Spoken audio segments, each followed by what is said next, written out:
fallout after the Los Angeles Police Department fired rubber bullets and hit people with batons during an immigration rally this week.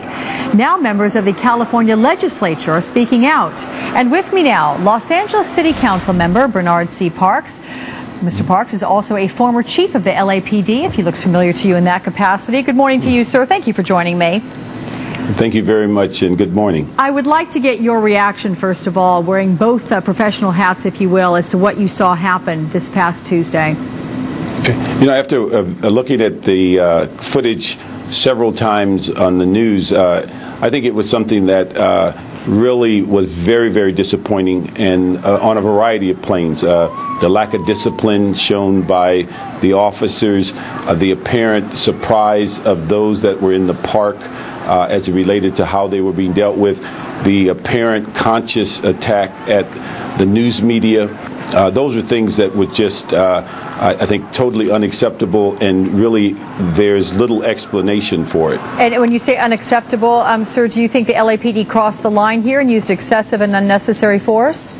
Well, I think, first of all, it appeared that it was not managed well from the beginning, and that there was no unlawful assembly declaration made and giving people an opportunity to leave.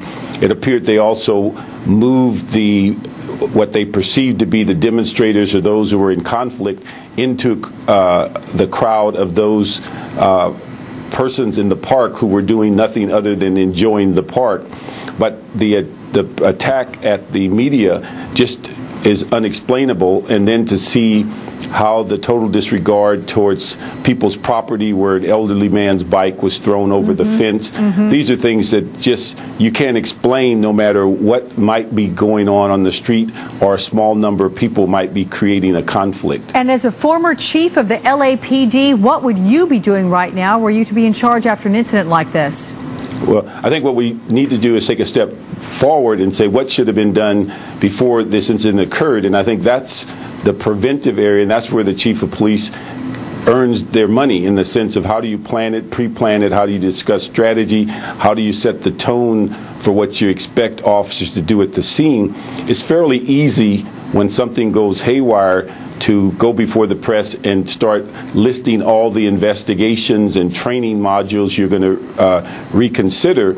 But the city of LA and every major city pays its chief of police to really be on the forefront to ensure that these types of incidents do not play out on the city streets. So that is the key element to me, is what was the preparation, what was the strategy, who was in charge, why were these decisions made, how did those officers get to be in riot gear, how did they get the command to go forward to use that ordinance, what was the whole strategy that was contemplated. And those are the key factors, because after the fact, a lot of it's out of your control. As you see, political officials are demanding investigations, the FBI is inserted.